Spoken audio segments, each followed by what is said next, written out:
And if you don't know who you are, like, how can you do your best work? If you don't know who you are, like, what will the work even be? You know? Mm. So if you can look in the mirror and say, who are you to yourself, and answer that question, then a lot of the other answers are going to fall into place.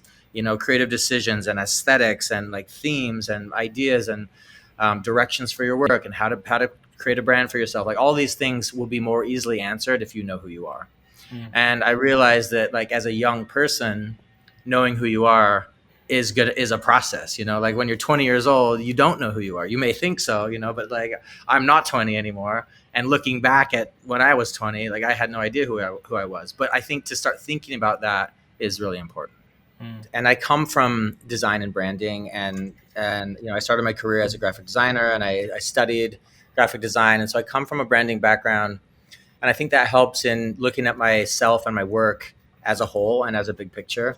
Mm-hmm. And it's, you know, if you go through a branding exercise, and I don't want to dive too deep into this because this is not a branding conversation, but you know, the basics of branding are, you know, like, you know, you have an identity, and you position yourself, or you position, you know, whatever it is that you're branding, and then you have constraints that you live within, right? And so for me, I've kind of positioned myself with my values and with my aesthetic as the constraints. And so whenever I go to design something or create something, I try to work within the constraints, and it's actually pretty easy. It's formulaic. Like once you've landed on you know, a pattern or a set of rules or constraints that you work within, it's easy to just keep doing it. And for me, like the visual constraints are kind of minimal, because it's like the sky's the limit. My work is very maximalist. I can use any or all colors.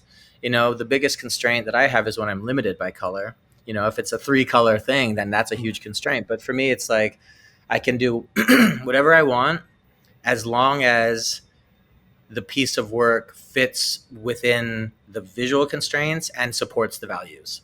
I like how simple you make that sound, that the constraints are what makes it all come together. But I think there's a few pieces in there that are useful. Is that setting those parameters are really important, and you holding your parameters when you collaborating or engaging with other brands or other things is also how you build your brand. Is because if you allow them to sort of dictate what those parameters are, it can sort of lose you in that engagement. And interestingly, it's not the reason that they came to you to do like they saw something and they're like, what we would like to participate in this. But then sometimes in those engagements, they get kind of lost, in Yep. amongst whatever it is that they're trying to achieve. But I love that you talk about this like it's a formula, because I think that's something that almost any brand, any company, any individual